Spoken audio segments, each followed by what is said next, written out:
Welcome to the Tuning In podcast, where we talk alignment, intuition, and our internal guidance system. We cover woo-woo topics in an approachable and practical way. I'm your host, Dana Evans of Alignful.com.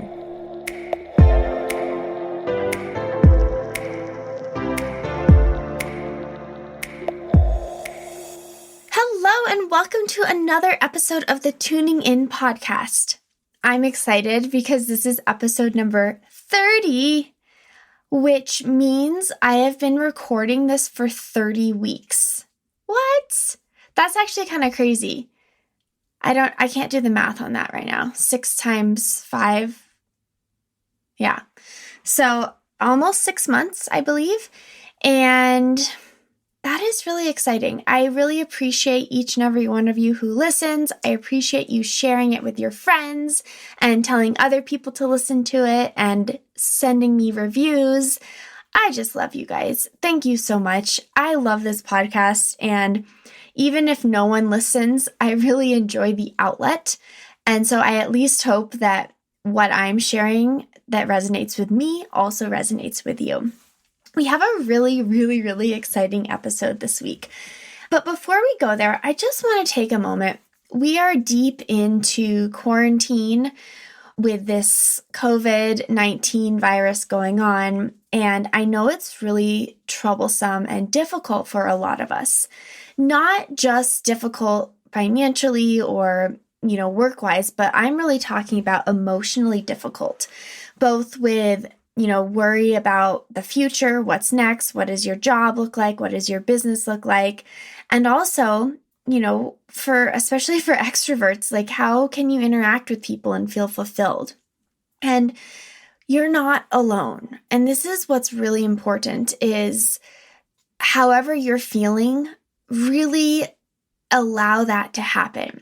There is nothing wrong with you for feeling lethargic or, quote, lazy or unproductive. There's nothing wrong if all you want to do is bake and eat desserts. That's what I'm experiencing. There's nothing wrong with you if you're sleeping more and having trouble getting up. We are in the middle of a massive energy shift collectively, and we're not used to that. Right? We're used to our routines. We're used to what we know. So even though on the surface it looks like, oh, well, I have all this time now, right? If you are suddenly have less work to do, for example. But just because you have more time, it doesn't mean you need to do anything with it. Just because you have more time, it doesn't mean you need to do anything with it. It's worth repeating because I'm seeing all over the place all of these people saying, oh, now's a good time to write a book that you've been wanting to write or to start the course you wanted to start. And that may come and there may be a time for that. But right now, there's definitely a transition period of going from crisis and fear to settling into this new routine. I mean, truthfully, myself, the past 2 weeks, I've done very little. And I'm okay with that. This week on Monday, I woke up and was feeling a little more motivated. I was like, okay, I want some structure. I'm going to, schedule a few more things. I'm going to skip alcohol this week, and I'm looking for a little more routine. But that's happened naturally and not by force. So I just encourage you to all find your own flow and allow whatever is coming up to actually come up and be okay with it. And notice what happens. Okay, so that's that. And honestly, this week's episode is perfect for what we're going through.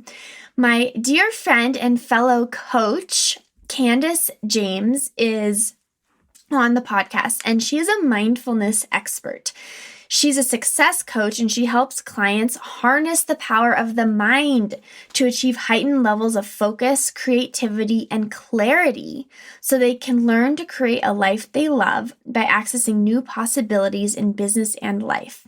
She's an NLP certified coach, and she is also a next level coach for James Wedmore. She is so wonderful. I love her. I love chatting with her. And one of the things I'm trying to bring to you guys more often are these high vibe conversations. I am so blessed and grateful to be able to work and consider these amazing people my friends. And we have these conversations on and off the podcast. So I thought, why not start bringing them to you guys? Because if I can have these type of conversations in these relationships, so can you. And it really helps elevate, again, the collective energy when we have these types of conversations. This episode, Kandis, she gives some really amazing tools, in particular if you're dealing with heightened anxiety right now. I'm sorry, I'm raising my hand. Is anyone else? She's really skilled with this, and she helps you bring everything back to this idea of mindfulness. It's not meditation, it's not anxiety prevention, but it's a whole way of being more mindful in your daily life to help settle your mind. And like she says, to harness the power of the mind to achieve heightened levels of focus, creativity, and clarity. It's a beautiful practice, and what we kind of connected throughout our chat is that this work that she teaches, it really opens you up then to accessing that inner guidance system, your inner voice. But first you have to really tackle the mind, which she is so amazing with. It's a longer episode, but it's a beautiful listen on a walk or while you're cleaning and organizing the house or cooking dinner.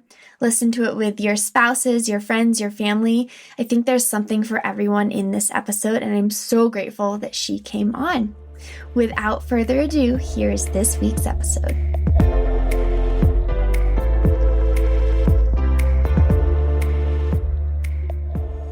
All right, everyone, welcome back to the Tuning In podcast. Thank you, as always, for joining me.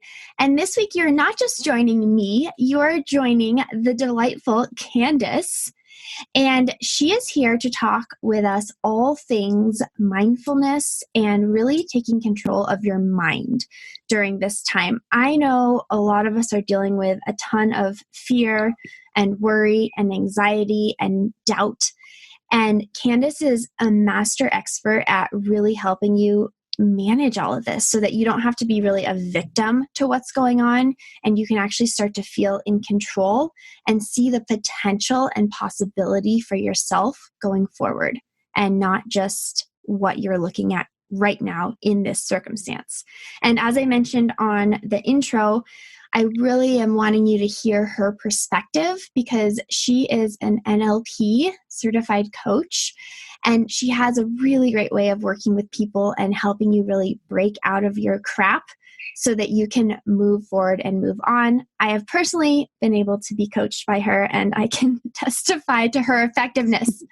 And she's an Enneagram 8 for anyone who's wondering. And all right, Kandis, you're a Scorpio, aren't you? I am not a Scorpio. I am a Libra, but I am just on the cusp. Okay. I love it. I just bringing all of that in together. Anyways, welcome, Kandis. Thank you so much for being here. Thank you so much for having me. I'm super excited to be here. Yeah. And we're really, guys, we've had this conversation. She and I have been talking about like doing something fun together. And we're really just going to riff on all of this stuff because we overlap in a lot of our perspectives and what we're teaching. And I want you guys to get into her brain a little bit and have access to all that she has to offer. All right. So Kandis, I'm going to start us all off with a question, which is, what are you seeing? You're a coach, you're dealing with a lot of people right now. And what are you seeing that's coming up the most, and how are you kind of wanting to help people with that? I think right now, the biggest thing that I see everywhere is this feeling of everything is so uncertain. And there's this level of uncertainty that people feel like they are not used to. In that, normally we feel like we get up every day, and a lot of us have like very strict routines. You get up at this time and you brush your teeth, and then you make your coffee, and then you go here and you end up going to work. And right now, all of that's been kind of thrown up on its head. And I think a lot of people are fearing the uncertainties. I think it's a little bit about fear and a little bit about uncertainty. And I think, like, for me, it's just such a good reminder. And this is something that I love about my mindfulness, like training and practice and everything, is like one of the biggest practices that I do, like on the regular or daily, is just to remember that everything is always uncertain. And so nothing is really different right now, except that we are being forced to really look at the fact that nothing is certain. But really, life is never certain.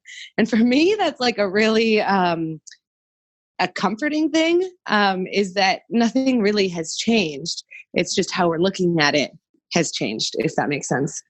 Oh my gosh. Yeah, that makes so much sense. And I agree. I'm seeing a lot of that too. And a lot of people are talking about uncertain times as if all the other times are certain, when in fact, like, I guess I agree that there isn't any certainty. I mean, people think their jobs are stable, for example, but Yeah. ultimately, just because you have a quote unquote stable job, it doesn't mean you couldn't be fired or let go at any time. It's just that all of a sudden everyone's seeing that happen really quickly, and maybe even realizing, like you said, how unstable their presumed stable job actually was. Absolutely. And I think, I have coached just randomly a lot of my friends and stuff in the past as well. And I think one of the biggest things that I hold dear to myself, and which is a huge belief that I think comes along with the fact that nothing is ever certain, is that when you are met with something that is uncertain, the universe is always speaking to you. And it's our job to listen to what it has to say. And so when we are faced with something that is out of what we would normally expect, how can you see the new opportunity that's presenting itself in that moment, whatever that may be? And for everyone, it's different. But again, it's sort of like the universe's little push in a new direction. And I think being able to see that possibility in what lies ahead is what will create that positive outlook for you as we move forward through, as what we've already said, is uncertainty, right? So Yeah, the uncertainty of life. Well, and yeah. that's, I mean, right there, you nailed it. And it's, how do you choose to see it? And this is something that I've kind of grappled with talking about for a while, because I used to think, well, people think I'm just a positive person, and that means I ignore reality. But I've come to find, of course, through my own practice and how I talk about it, that that's not true. But how do you kind of talk about, like, how, if something, yeah, you're looking at through the lens of possibility and a more positive versus negative outlook, what benefit does that have? And is it the same as like sticking your head in the sand and pretending everything's fine when it's not? I love that you brought that up, because people have said that to me so many times as well. It's like, oh, so you're just going to pretend like nothing is going on, or you're going to pretend, whatever. Right. So I love that you brought that up. I am a huge advocate for, reusable containers and making sure that we're taking care of our planet and all of that. And so I speak about it a lot, right? And people say to me, yeah, but I feel so helpless. And I understand that you do feel helpless, but what you can do is do whatever it is that you can do, right? And it's less about, sticking your head in the sand, but more about being realistic about what you can and cannot do or change. And so for me, it's really about and this is a saying from Eckhart Tolle. I say Eckhart Tolle. I don't know if that's how you pronounce his name, but Eckhart Tolle says, when you are presented with a life situation, so something that's happening in your life, if you perceive that to be negative, you have to ask yourself the question, is there something that I can do to change this? And if there is, well, then do it, right? Don't stick your head in the sand and just be like, well, I could do something, but I'm not going to. Do it. And then if you're unable to do anything to change the situation, that's when it comes in that you must accept that situation as if you had chosen it. Because otherwise what you're doing is you're putting all of this energy into resisting what's happening. And in turn, you're creating an even bigger negative life situation for yourself. So it's not about just putting your head in the sand and pretending like everything's fine. It's about being realistic about what you can and cannot change. And then the things that you cannot change, you must just accept them. And the faster that you accept them, the more peace that you will have in your life. Oh my God, that is so good. And it's true because we know what you resist persists. We know that resistance is kind of creating more of that negative energy. It's saying, this is what I have and I don't want it. So it's creating a barrier. And when accepting it doesn't mean you're saying, yay, I want more of this, but it's putting yourself, like you said, in that peaceful state so that you can move forward with positive action and not be stuck in the resistance in the what you don't want. And that's what resistance is. It's sitting in what you don't want and, making more of what you don't want. You're like, I don't want this and I don't want to not want this. Yes, absolutely. And when you say it like that, it sounds kind of insane, right? Like, I don't want this and I don't want to not want this and I just don't want and I don't want. And you can even just in the way that you explained that, like feel that negative energy multiplying itself. Yeah. Oh my gosh. Right. And it's like, and then we get stuck in that cycle. And I think the big thing here, and you touched on it, is like when we're stuck there, well, you're not doing any good anyway. Like, how are you helping anyone, yourself included, when you're stuck in that resistance and like what you don't want? When in fact, like if you choose to shift how you see it, then think about how much further you can go forward with that little shift. Yeah. And there's actually a blog I wrote a while ago, and I just loved this metaphor that I put in, and I use it quite frequently. But, to really bring it down to basics, it's like you're sitting at home and you had a chocolate bar sitting in the kitchen, and you're like, I'm going to go eat that chocolate bar. And now you ate the chocolate bar. And so you have a couple of options, right? Like now you're like, oh, I still wish I had that chocolate bar. So you could go to the store and get another chocolate bar. Or if you can't go to the store, you could find some other means to have one delivered or go send somebody or whatever it takes, right? You can choose that option. Or you can sit at home and complain to everyone that you can find, like, oh, I wish I had my chocolate bar. I shouldn't have eaten that chocolate bar. And you can get carried away in that. Or option number 3 is just to be like, next time I'll buy 2 chocolate bars and move on, right? So it's like the simplest explanation I can find. And it seems ridiculous, but it's like, this is what we do with everything that we're faced with. And we have those exact same options every time we're faced with challenges in life. Oh my God. And I was on mute, but I was cracking up out loud because it's so true. And then here's the other thing that people do. They eat the chocolate bar and then they're like, darn it, you shouldn't have eaten the whole chocolate bar. You're a bad person now. Well, the chocolate bar is gone and you enjoyed it. So now why do you have to create pain around having eaten the chocolate bar? And right, we're just, whichever direction you go with a chocolate bar, you're creating more pain than necessary. Yes, exactly. And yeah, well, and circling back then to what you can do and change. First of all, guys, I can attest to that because when Kandis and I, we met in person at James Wedmore's event, Business by Design Live, we went to a grocery store and she totally, from Canada to California, she whipped out her reusable bag. And I was like, you brought your own bag? And she looked at me and she said, of course I did. And I'm so impressed because, I tend to think of myself as pretty relatively sustainable. I think in that direction, but I was like, oh yeah, there's always more. That's the next level. And I can do something about that. And that totally sticks in my mind, Kandis, because again, you're practicing what you preach. I love that. I remember the look on your face when I was just standing in line in a country that's not my own and pull out my bag and you're just like, wow. But it's as easy as that. I specifically purchased some bags and I've had them for a year and a half now.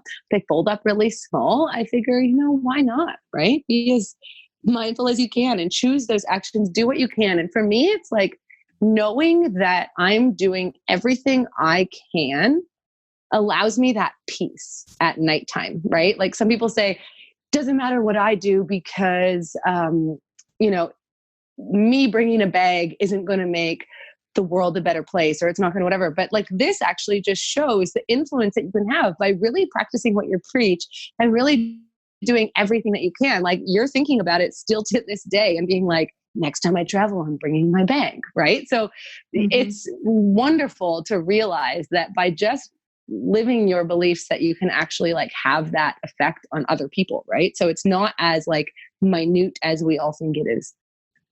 Absolutely. And it's funny, it brought up an image, and I'm probably going to totally botch it, but my brother is a philosopher. I mean, he has his PhD in epistemology, which is how do we know what we know? Ugh.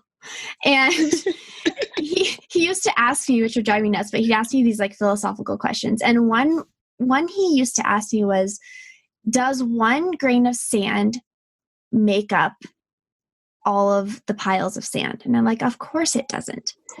And yet a pile of sand is made up of individual grains. And that is us as a collective. And I think if we've ever seen evidence as right now, like when we're recording this, there's so much, with going on with the coronavirus. And yet we've seen so many positive effects on the earth. Like people are going in, pollution is going down, dolphins are showing up in Venice. The earth is healing itself because every single person is doing something. Well, it may be by force, but we're all making these changes. And we're seeing how each one person making a change collectively can literally change the world. 100%. And I think this can be seen in, things like what we're talking about here is like recycling and, waste management and stuff like that for that physical part of our world.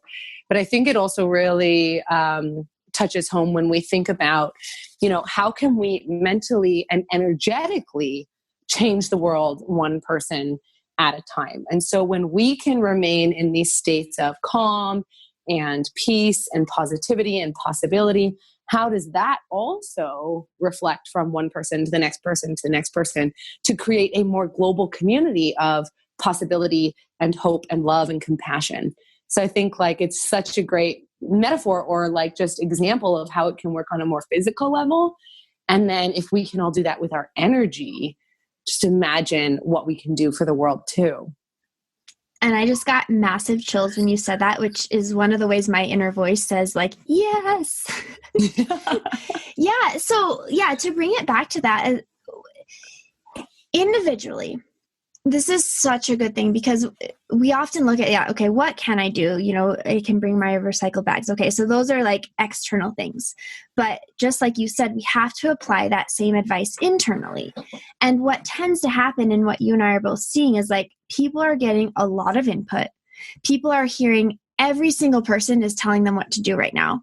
Right? What to do in times of uncertainty, what to do when you're in a crisis, how to do this, when to do this. And then the news is saying, oh my God, we're dying, fear, scarcity, there's no toilet paper.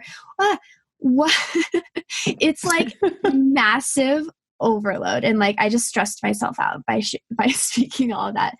So if then the point is we can each take small steps to control our internal energy, and then that reflects, that vibrates, right? We each have a vibrational aura radius that connects to others, and we can positively impact them. What do we do with all this input? Like, how do we filter through it and figure out, okay, with this, what can I actually do? And what should I do is probably the question people are actually asking. Yeah, I love that you brought that up. It's really, and I've been speaking a little bit about this recently because I think it's become so important right now, is that, the news is great in that it tells us things like what's closed, what's not closed, how do we avoid this, this virus from affecting us and our families, et cetera, et cetera. And that's great. But as you spoke to, like, there's so much coming at us and, you're like, I just stressed myself out, but everybody's getting really stressed out right now. And so like my biggest thing is, one, limit your news intake. read what you need to read or listen to what you need to listen to, and then like shut that thing off. Okay. Because basically, and I'm going to take this to a little bit more of like a biological neuroscience route for just a moment here, because what's actually happening within our bodies when we hear all of these things all day, we are actually putting our body under attack. So our brain can't understand what's happening, what's just words, what's our imagination. So when we hear something like that, and it sounds very threatening, as most of the news does these days, we're actually activating our fight, flight, or freeze response mechanism. And so that's actually like the amygdala inside the brain is shooting off cortisol, adrenaline, all these things within our body. And then what happens is that shuts down the prefrontal cortex, which is just that like right behind our forehead, that part of the brain. And it's responsible for logic and problem solving and all of these amazing things that really make us human. And so when the fight, flight, or freeze is being triggered, we're actually losing the capabilities to use our problem solving, our logic, and all of that. And so what's happening is we're seeing people react in panic buying. Like, how many people have you seen on Facebook or whatever that are like, I don't even know what I bought at the grocery store. Like, I bought M&Ms, toast, and like some random other thing, right? And they're like, this is not going to help me survive, because we're literally shutting off our logical systems. And so instead, right now, it is such an important time to minimize the news that we're hearing, or in other words, the threats that we're putting our body under, and then learning how to regulate our thought processes so that we are thinking about, we're not like going into these crazy worry streams of, oh my God, I'm going to die. What about my family? Oh, this or that or the other, right? Because that's, again, putting more attack on your fight, flight, or freeze. And so I'd love to share with you just like a super simple practice as well in a moment. But like, really, it's about trying to maintain a more positive slash less chaotic thought process, if that makes sense. Yes. Oh, it's so good. And I love that you're bringing the brain science into it, because so funny story, I've actually studied a lot of that stuff. And then once I went to the inner voice, total woo side, I was like, okay, cool. I knew that stuff. I don't need it personally.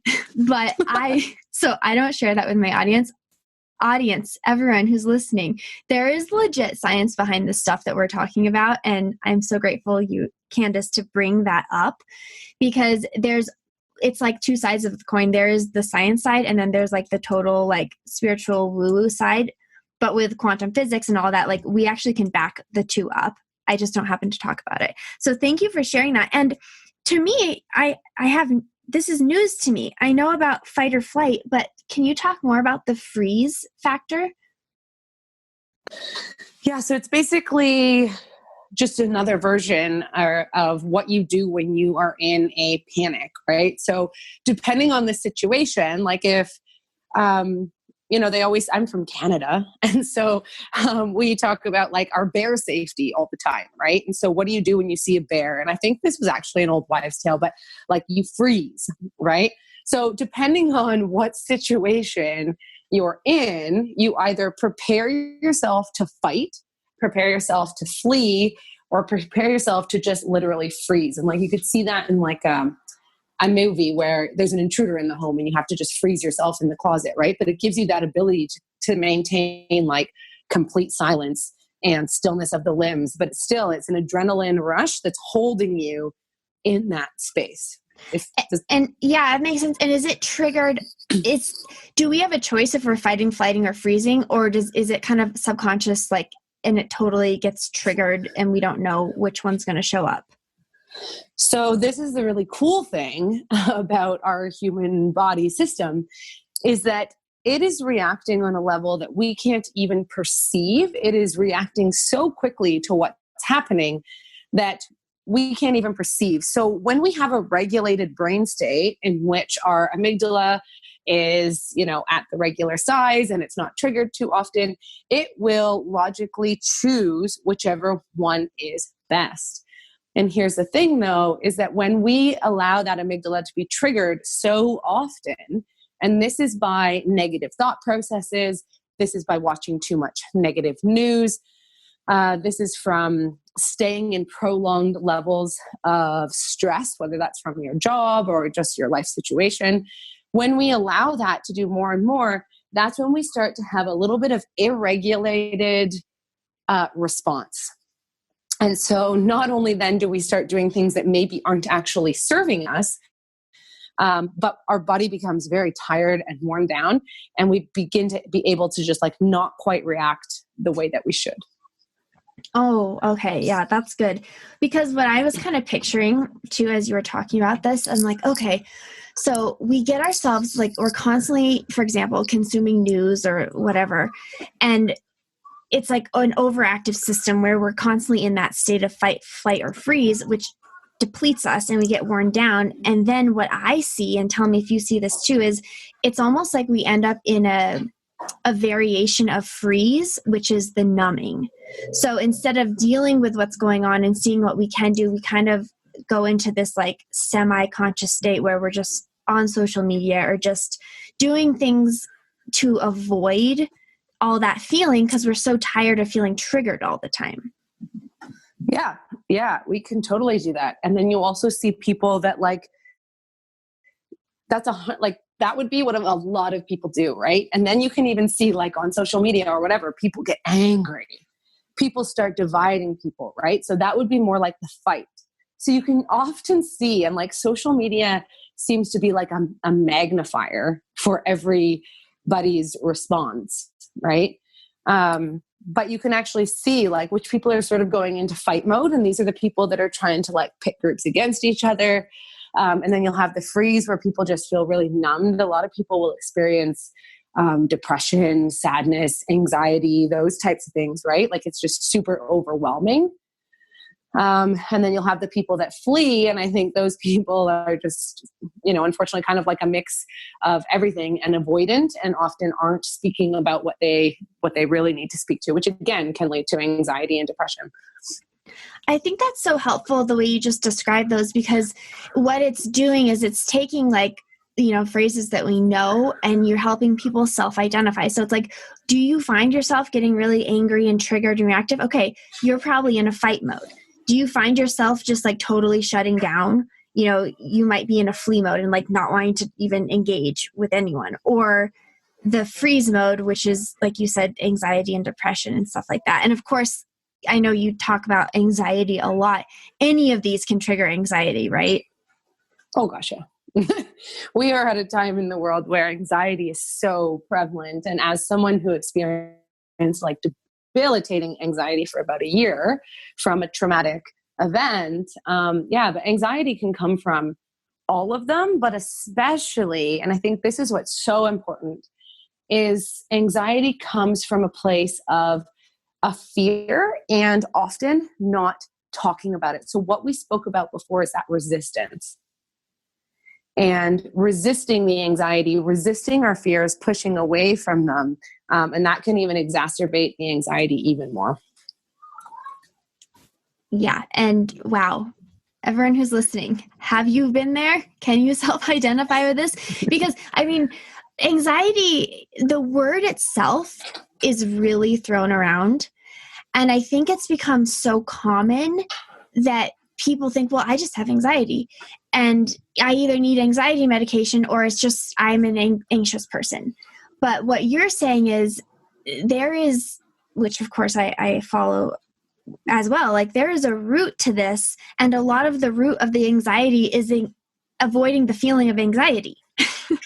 Yeah, wild, right? So what are we to do? Okay. I heard some of your story about your anxiety. Can you explain like how were you feeling? What were you dealing with? And how were you kind of either able to get through yourself to actually start to see it from a different perspective? Yeah. My anxiety was, looking back in the time, I wasn't 100% sure, but it took me quite some time to really figure out where it had come from, despite, having been in a life or death sort of situation, and had a full-blown panic attack in that moment, which made me feel like seriously, in the life or death moment, you go into a full-blown panic attack. Well done. Right? Yeah.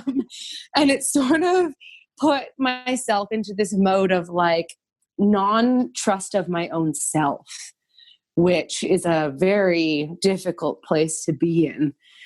Because I stopped really trusting my ability to handle situations because of that moment.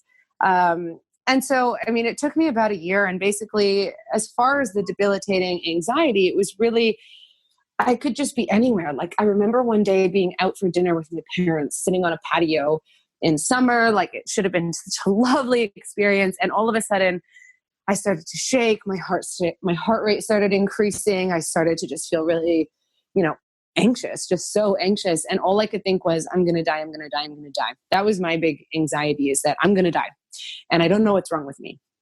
And so I remember at that moment, I said to my mom, can we just go for a walk, please? Like, we walked around the parking lot. It wasn't going away. And I just like kneeled down on the floor and was just like, Mom, I can't do this anymore. Like, if this is life, like I can't do this. Like, I just can't. And so I went to see a therapist, and she's telling me all this stuff. And I start talking to her, and she's like, Kandis, you obviously learned a lot of this as a mindfulness teacher. You're just not implementing it as far as anxiety goes. And I was like, blow mind. And what I really started to do was lean into the anxiety. So instead of what I would normally do, is where I would feel really anxious and start to feel the visceral body reaction. And then that would give me more anxiety. And then I would push against it and try not to have it happen. Instead, I really leaned into it and was like, wow, okay, this is what I'm feeling. Will this, so I'm shaking a little bit. Cool. Okay. Let's just feel it. And I would just sit with it and allow myself to really just be anxious. And the more, I have like a bunch of different practices I did, but that was really like the main thing, is leaning into it and just allowing that space. Because the more we push against it and feel like I shouldn't feel anxious, the more we're going to feel anxious. And so really just getting in tune with it, like, world of difference. That is beautifully said. And right. It's not the thing that you're scared most is how you're going to feel if you lose control, right?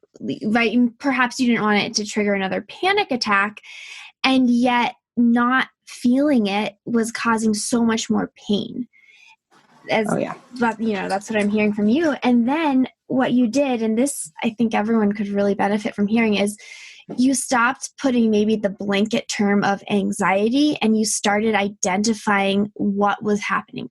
I feel shaky. My heart is racing. My breath is shortened. My palms are sweating. I feel it's like, because anxiety generally sounds so, like you brought this up earlier, you feel helpless to it. But if you can start to, guys, we talk about this, your body's always communicating. If you can start to communicate back and you're identifying what your body is doing, all of a sudden, I imagine your body also feels like seen, because it is trying to communicate with you. Totally. And the way you just put that was just wonderful. And like you say, you're paraphrasing me. I'm like, you put that so much better. But like, it really is about that, right? And exactly what you said, it's communicating something with you. And so the more that we try to not feel it. And there's also something too that I had to really differentiate, was that I at one point started saying things like, I have anxiety, I have anxiety, I have anxiety, blah, blah, blah. And what I really shifted was the language there. And I shifted it from I have anxiety to I am experiencing anxiety right now. And that allows it to be a non-permanent thing that is coming into my life in this moment, and that will leave again in a few moments. And so I wasn't so attached to the idea that like I have anxiety, but rather I am experiencing some symptoms of anxiety right now. Yes. And that's the self-identifying, like what we get attached to, we start making it part of our being. And it makes me think of, I studied Spanish, and I really loved Spanish, but there was soy which is I am, and estoy. Both of those are I am, but soy is identity based. Like I am American, right? I am Puerto Rican. And then estoy is a temporary thing. So like I am estoy alegre. I am happy, estoy contento. I estoy triste, whatever you're using, it's those are identifying as temporary. And in English, we don't exactly have that same identification. And it's like, if we stop saying, I am an anxious person, I am sad, and switch it to like, this is something I'm experiencing right now, right away, you're totally freeing yourself up. Yeah, absolutely. And I think that really, sorry. Well, it totally made me think too, what you started out was with the news, right? Mm-hmm. When we're thinking about like the subconscious mind can't identify the difference between truth, like what's real and what's temporary, like what's permanent, what's temporary. If we keep saying, I am this, then we're training our subconscious mind to believe that we are that, which is then creating more of that, right? Mm-hmm. And it's such, on a greater scale too, right? Like the word, so language is so powerful. And, as you know, I am certified in NLP, and it's like the language that we use, our subconscious mind picks up on.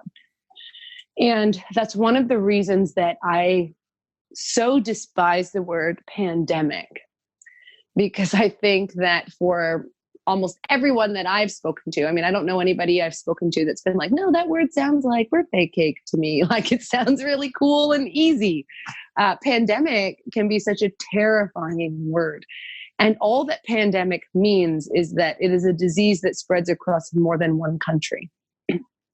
And we hear pandemic and our brain automatically goes like panic, panic, panic. Oh my God, oh my God, oh my God, right?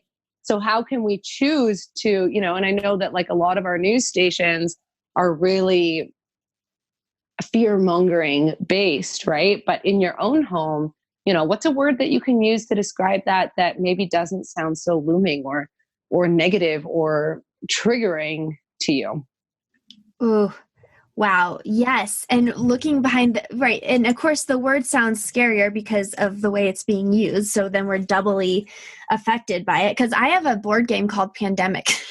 Me too. I love that game. Right. It's such a fun game. So I have like, okay, fun game. Oh, now that the pandemic, not so fun because of how we're, how it's being talked about. And thank you for breaking down, the meaning of that. And we can do that too with so many things. You can see the build-up reaction. It's like, oh my God, there's a pandemic. I'm so overwhelmed because there's so much news. It's making me anxious. And now I'm depressed because there's nothing I can do because I'm helpless. You just dug yourself a deep hole with one thought process. And I'm sure what I just described is not an uncommon thought process for people.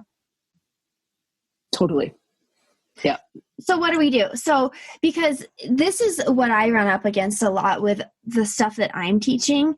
And I know you have some really good tools for this because we're talking about this and people are like, oh my God, this makes so much sense. Like this, it sounds possible, but then they hang up the podcast or whatever you do. You stop the podcast, you share it with all your friends because it's so good.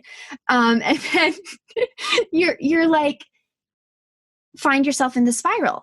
So what can you do? Because I know that we have to be aware. Like it's really hard to change something that we don't know is happening, which is, even why we're having this conversation in the first place is by talking about it and sharing your perspective, it's giving people awareness. But how can they self-identify like as this is going on and maybe stop it before they start to spiral and start to shift their language, on a daily basis so that it kind of prevents them from going too far down a path that they don't want to be on?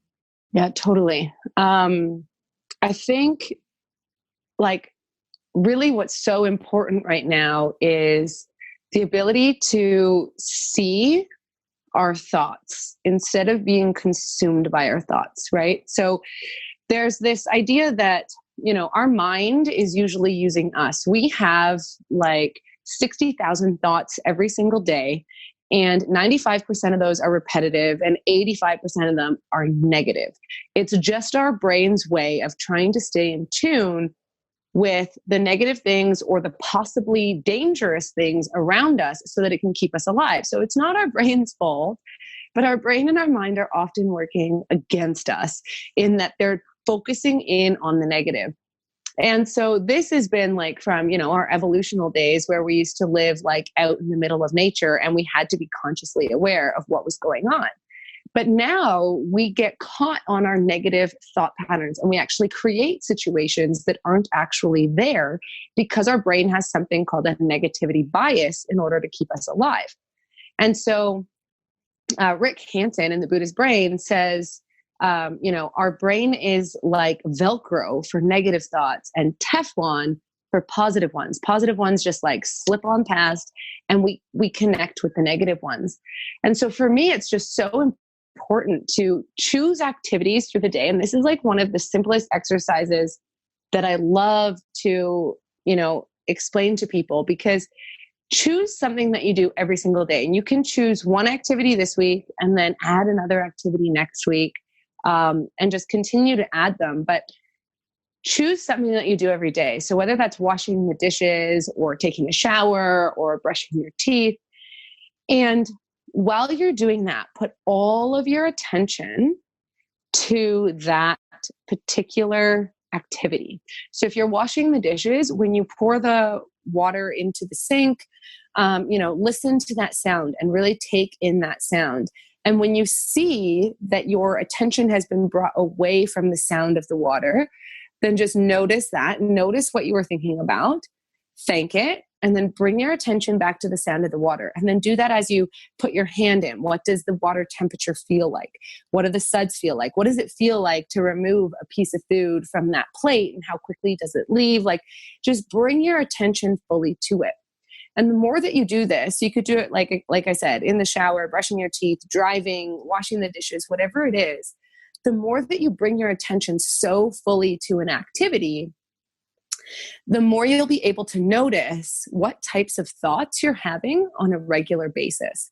And this is so key to understanding, how am I spending that 95 or that 90% of my repetitive thoughts? What are those thoughts? And then once you become aware of those thoughts, it's then that you can see what they are and start to shift the language, right? So becoming aware of them is really the most important part. And that's what we do when we do different styles of mindfulness and meditation. Ooh, I love it. I felt calm just hearing about your dishes, washing the dishes. And right? And I love what you're saying there, because here's kind of what I'm taking from that is, by becoming really mindful of your present activity, you are actually slowing down your brain waves, right? So they're going from that like high beta, like stress thinking, like overactive thoughts, but you're bringing all of your attention to one thing. And so then you can actually see the thoughts bubble up. Literally, the thoughts show up and you're like, oh, hi, there you are. And I love the practice of thanking it and letting it go, but it slows us down, because a lot of times, we're so hyperactive that like we don't even know what's going on. Like we don't even know what thoughts we're thinking because they're in and out so fast. But if 90% of those, if 90% of them are unconscious or repetitive, and 80% of those are negative, we have to slow down the process so we can catch them and see them before they become just narrative and become default through our subconscious programming. Yes. And remember what I said earlier about how our brain can't tell the difference between what's real and what's a thought process. So when we're thinking these negative things on repeat, our physiological response is the same as if these things were happening.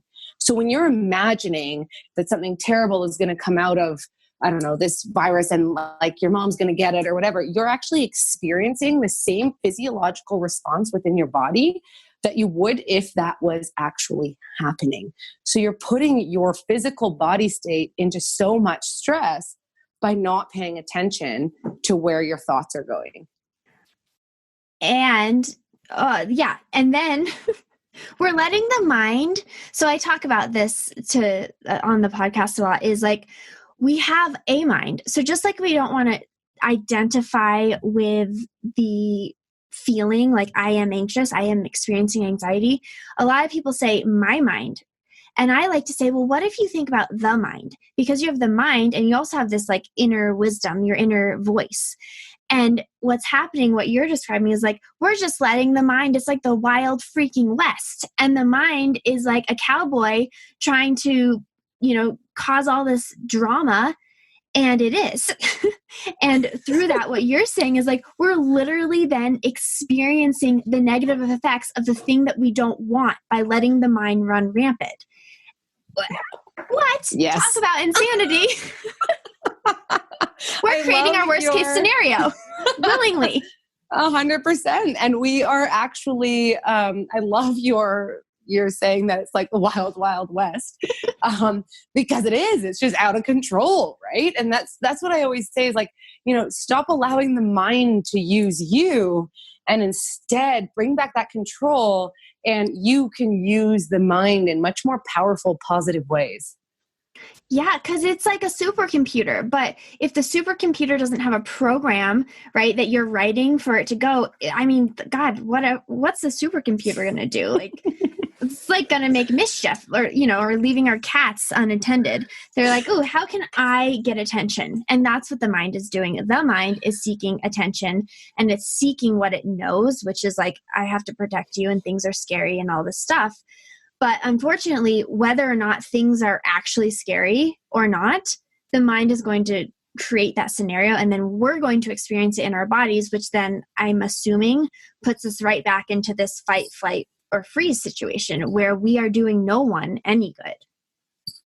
Absolutely. The more and more and more that we let the Wild West just run free, or as you said, let your cats just roam free as well, the more that we do that, the more we're activating that fight, flight, or freeze, and the more our logical part of the brain is shutting offline, and we get really, that's when we buy like M&Ms to like supply ourselves for the next week, right? We're like not thinking the same way that we would normally think. Right. And it's exhausting. I mean, that is an exhausting way to be, because also it's recreating that helpless feeling, because when things are that crazy, you can't rein it in if you don't have the tools like you're offering here. You just get tired, and that is that shutdown. And again, if we're really wanting to do something, right, doing what you can do, well, I just keep saying this, is you're doing no one any favors by giving into this, mind-based fear. It is ineffective. It is not a choice. You tend to not choose it, right? It's being imprinted into your mind, into your subconscious, and then you're unable to act from it because you're in that fight, flight, or freeze. So with that practice, I mean, should people do it daily? Like, what do you recommend for that? For that, I recommend it every time you remember to do it. I like to do it in the shower, when I'm brushing my teeth, when I'm doing the dishes, anything that a lot of people would say is like a monotonous daily activity. When we are doing something that we don't really have to think about, driving too, right? Like you don't really think about driving. How many times do you get in the car to go somewhere and then you're there and you're like, whoa, right?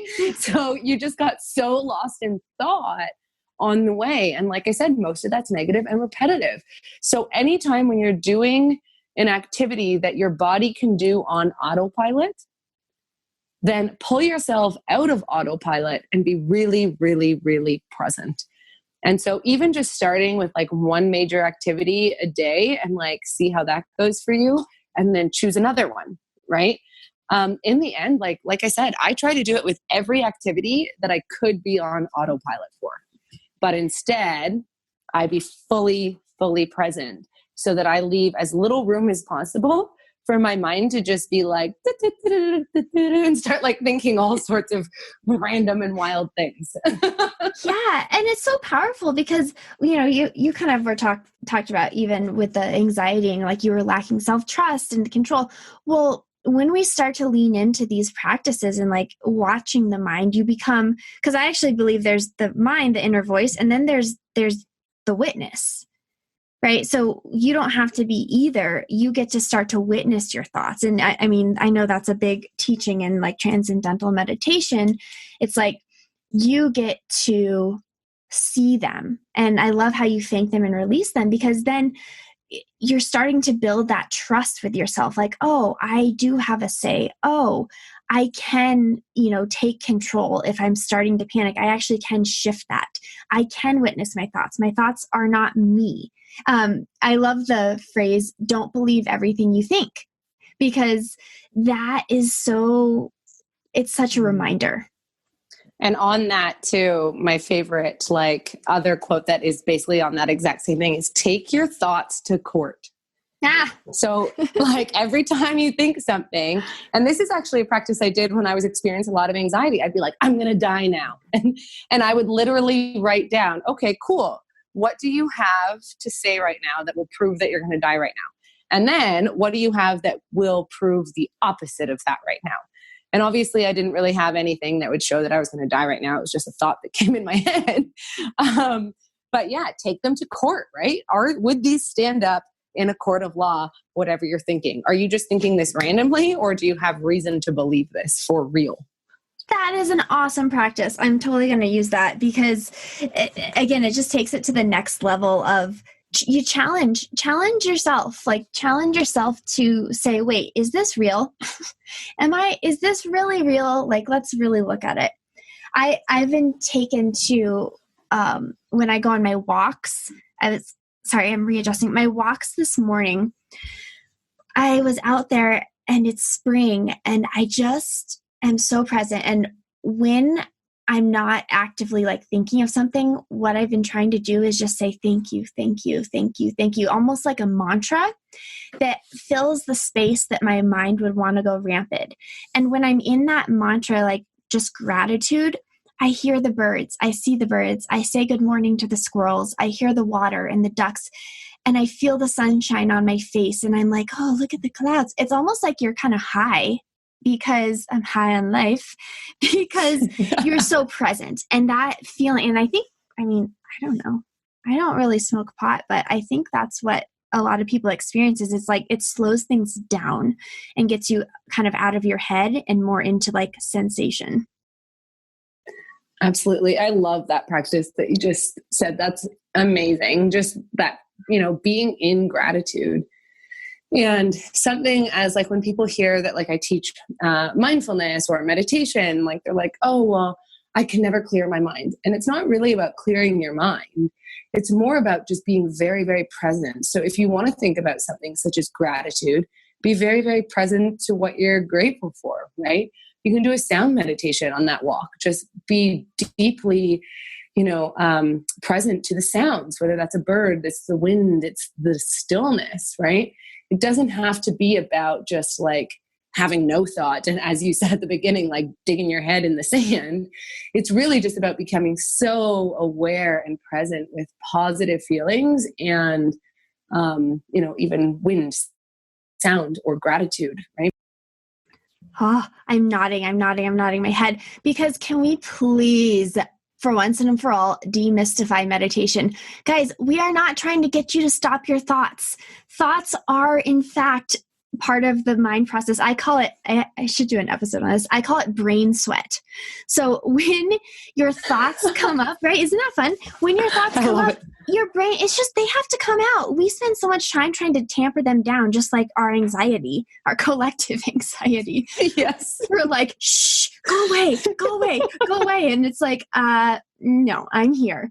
And instead of pushing it down, again, another fun analogy is like a beach ball in the water.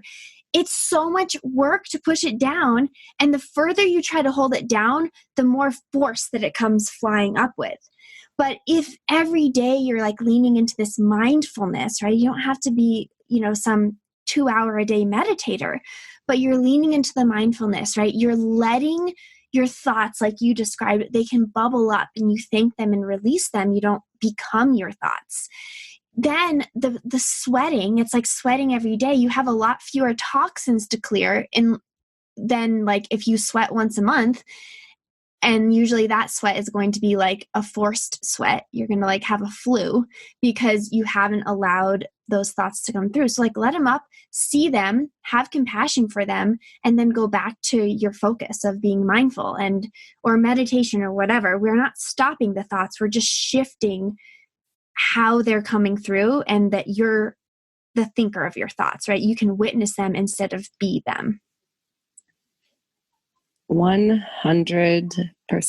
And when you were speaking of the beach ball in the water, I just had such a great image of it, like bouncing back and just it smashes you in the face, right? And you're like, oh God. Yes. And that's what happens when we don't just accept what comes in. It's not at all about like not thinking, you know? And when I was doing my 10-day Vipassana silent retreat, like I've done a couple of them when I was living in Thailand, and you know, you're not supposed to draw or write or anything, but like this one day I was just losing it. It was like my fourth or fifth day, and I'd been completely silent, meditating for like 10, 11 hours a day. And I just have this like little page in my journal that says, oh, the places your mind goes when you ask it to be quiet. Because I was just having these images and pictures and thoughts of like, I never would have experienced them had I not been asking my mind to be so quiet, right? And it's really just, you know, as you said, being aware of them, allowing them to come, thank them, be compassionate to them, and then carry on and knowing that they're thoughts and that you can just watch them come and watch them go and take them to court because like that one's not real. So let's just push that one aside, right? Like, I think it's just so valuable to be able to watch them instead of be them 100%. Oh, well, so then with that, what becomes possible? So if people they're doing this, they're like, okay, like I can like wash the dishes mindfully. I can start to see my thoughts. I can actually start to see which ones aren't serving me in particular. Those 80% of negative, you have your work cut out for you. But with this practice, like as always, as anything, like it's so simple and yet it really needs to be practiced and consistently developed so it becomes more natural. Like what becomes possible for the people who start doing this? Like how can they feel on the other end? Because we know where they are right now, right? We know collectively there's a lot of worry, stress, fear, anxiety, fight, flight, freeze, overwhelm, numbing, and mistrust. Okay. Mm-hmm. All right. Take us to the other side. I want to go there. I mean, for me, really, it's just like, you know, going back to that neuroscience kind of physical aspect of it is that the more that you can actually practice watching your thoughts and allowing them to come and go, you're actually building the prefrontal cortex. So that area behind your forehead that is responsible for the logic and all of that, logic, problem solving, that actually becomes bigger. So they've done lots of studies on this, and you actually can grow that. You can grow the gray matter in your brain. You can actually physically have a healthier brain. And what that also includes is that you shrink the amygdala. So that's where the fight, flight, or freeze comes in. So the more you practice this, it's like, I always say it's like going to the gym. If you go to the gym and you work out every day, you are decreasing your fat and you are increasing your muscle, right? That's what everybody wants to go to the gym to do. Well, you're doing exactly the same thing with your brain. You're increasing the prefrontal cortex, so your logic, your problem solving, all of that, and you're decreasing the size of your amygdala, and it actually shrinks so that you don't get triggered by things as frequently. So that when you see something on the news, you have the capability to pause. And just like you are practicing with your thoughts on the regular basis, you allow that piece of information to come in, and you can take that to court. And then you can send it away as you please. So you're not getting inundated with all of this information, and it's not triggering you in that same way, right? And so the other things that you'll start to notice is like you can have a better relationship with people, things that people say to you that you're not going to be triggered so much, right? Like how many times are you triggered by like a spouse, a kid, a family member, right? So it's the same thing there. That amygdala is being turned down. And so in a lot of areas of your life, you're going to be able to see that difference where you can respond instead of react. And you're going to be able to see greater levels of clarity and focus and creativity and compassion, because that's all built within the prefrontal cortex, which you're growing every single day. Yes, for brain science. I'm cheering. I am so grateful that you're sharing that. And I mean, guys, just like, let's just think about that for a moment. Think about how you're feeling when you're really anxious, and that you've probably become accustomed to feeling that way. Like, you start to, that becomes like your new baseline. And what Kandis is saying is like, this does not have to be your normal. And I'm sure there's all sorts of other things that happen, which is like your blood pressure and other, barometers of health start to recalibrate because you're not in that, your cortisol levels, right? When you're constantly stressed, our cortisol is spiking, which, all sorts of things are happening with that. So all of that, I mean, imagine waking up and like just feeling that ease and that clarity and that confidence in yourself. That one of my favorite mantras is, I can handle whatever the day brings me. And I wake up, I choose my first thought. I choose my very first thought in the morning. The second I wake up, I decide what I want to think. And think about that. Like, I can handle whatever the day brings me. Well, you can. And when you have these tools that Kandis is talking about, like, you are unstoppable. It doesn't matter if there's a pandemic, or if like you got, someone scratched your new car, or your husband, left the kitchen a mess. You can handle whatever the day brings you because you are actually not letting your mind run you. You're in control, and you have a say in how you feel and how you think, regardless of the circumstance. Yes, absolutely. And what you mentioned there, so a couple of things on that. What you mentioned there about like all of the other things that begin to regulate within your body, it's just like infinite. Like, I don't even want to go into it because, as I think a lot of us already know, stress or your cortisol levels are like the number one disease maker. Like, basically every disease that's out there rampant right now is like based on stress levels, right? So when we can learn to shrink the amygdala and thus create less cortisol, less stress in our lives, we have such a greater ability to just be healthful human beings. So it's just like, it's not even just about like how you're feeling in that moment. We're literally creating a healthier environment for our body. And thus we're living longer, having all of those markers like back down to normal levels, and just being, healthier human beings with a more positive outlook. And then as far as your mantra, which I love, and I also love to wake up with one that Dr. Shauna Shapiro, and I think they would go so wonderful together.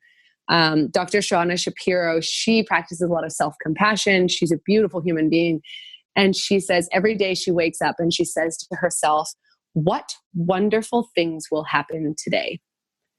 And it just sets you up for this like real like excitement for the day, right? Like, instead of looking for maybe something that might go wrong that day, just really thinking like, I wonder what wonderful things will happen today, and come at it with this positive curiosity. Oh, that brings such a smile to my face, because instead of they say expect the unexpected, or, prepare for the worst, hope for the best. I mean, man, that doesn't feel so good. But what wonderful things can happen? Yeah, because now you're expecting something wonderful. And again, we know this. We know that what we focus on grows. Mm-hmm. And what if you start focusing on the wonderful things that are coming? Because we know the law of polarity, right? It says that for every good, there's a bad. So just because you're looking for the wonderful things, no, it doesn't mean bad things are happening, but it means that you're also choosing to see the good things that are happening. Just like you can be sick or in pain and still have gratitude, right? Mm-hmm. We can have it both ways. And then when we start to do this, like, it is training. And this is really important for people to know. Like you said, like, you can shrink your amygdala. We are training our brains. It's like training an animal. These practices, when repeated, become the new normal. And so it's not like you're always going to have to work really hard to start to be in this state. Like, when I started doing this practice, it was like, I would wake up with thoughts of like to-do list. I'm behind but now I don't even have to think about it. It's just like I wake up and I'm conditioned to say that mantra. So like we're laying the groundwork for long-term, like that's going to be your new normal. Totally. And I've had, when very trying things have happened in like my family's life and our life or what have you, like people have often said to me, just like, I don't really understand how you're just remaining so calm and like just okay about this. And I'm like, because it is what it is, right? And I think oftentimes we confuse our life situation with our life. And there's a lot of stuff happening in our life, which is our life situation. And then there's our actual life, the living, breathing, just like take a deep breath in and a deep breath out. And like, that's life. And then there's your life situation, which is everything that's happening. And so as long as you stay really connected to what life is, I think you can manage most things. Oh, that makes me feel at ease too. And it's like in that moment, that breath is accessible to you at any moment to reset and check in. And it's a choice. It is a choice every single time. How do I want to see this? Like what's possible if I shift my perspective? What happens if I stop resisting? And I just felt at ease taking that breath with you. And it's such a reminder to imagine like when we're in that more calm and regulated state, to take it back full circle to the very beginning of our conversation is do what you can do. Well, when you're not triggered and reactive and overwhelmed and anxious and feeling like you're helpless, what you can do is so much more, right? Because at the very minimum, like your energy shifts. And so you're shifting the energy for those around you. But also when you're clear-minded, you have so much more space and energy to focus on the things you can do and then to take action on them. Yes. I can't even say anything to that. Just yes. It feels so good. And I just think we can all remember this. And I love this conversation, Kandis, because you really brought a really beautiful concept and practice, and you integrated it with the science and the reason why this is what we can be doing right now, and how taking that time for yourself and really starting to shift your relationship with your mind. That's what's happening.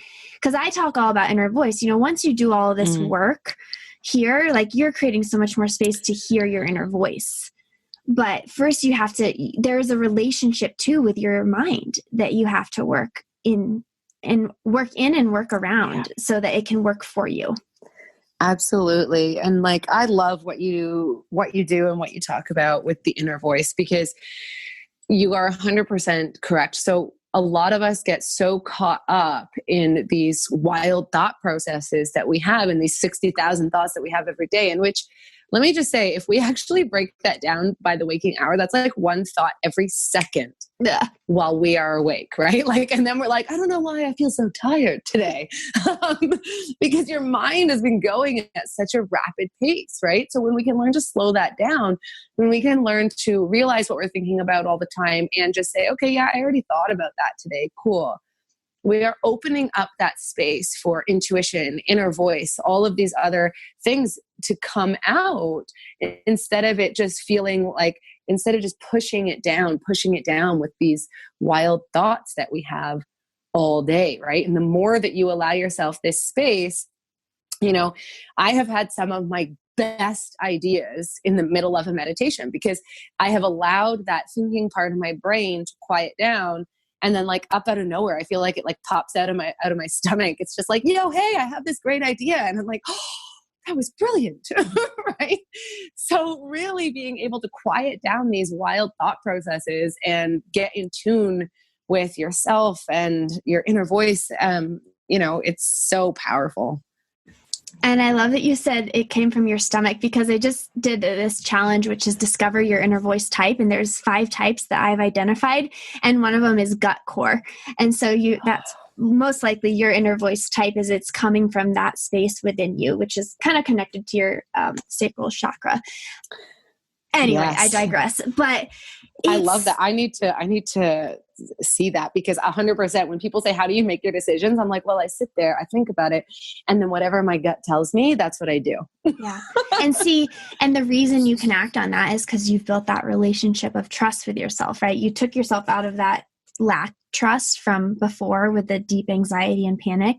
And now you have the trust so that you know that's that communication when you can put your mind aside and feel it out versus just thinking it out.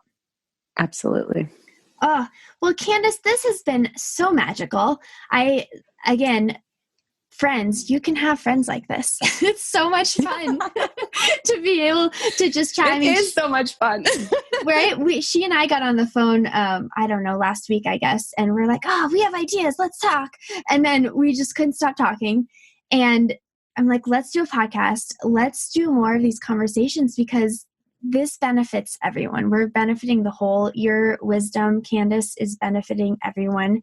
And on that note, where can people find you? How can they get in touch with you? How can they learn more from you and all about this mindfulness topic? And I will put everything in the show notes, but please tell us.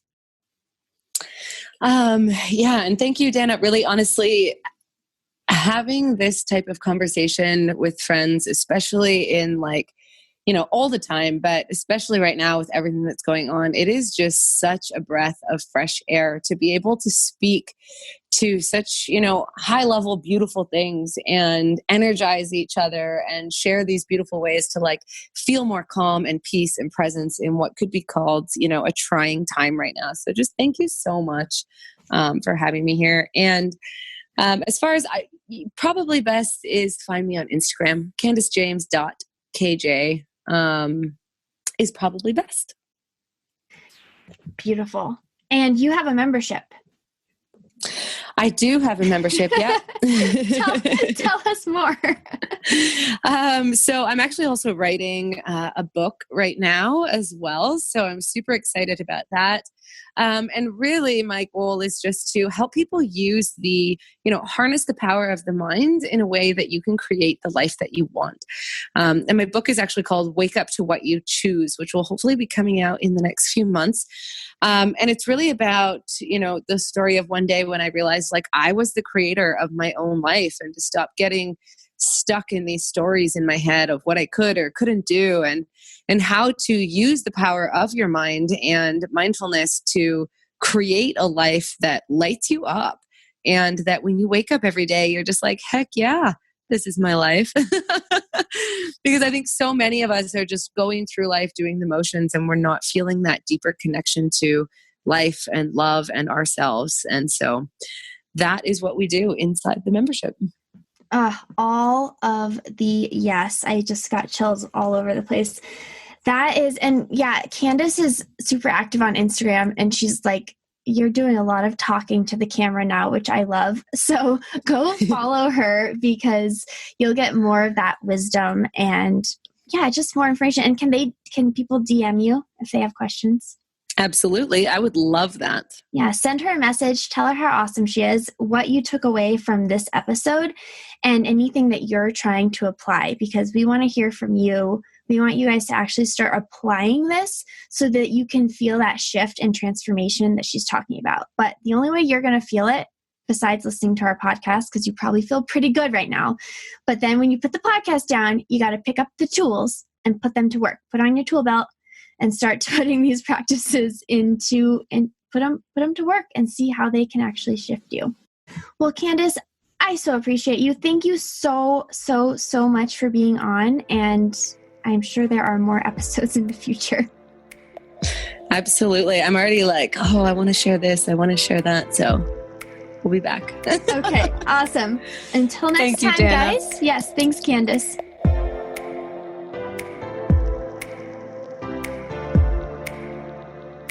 Thank you for joining me on another episode of the Tuning In podcast. As always, if this would resonate with anyone you know, please share the episode. You can follow along with my journey on Instagram at Dana_Evans, or find me on my website at alignful.com.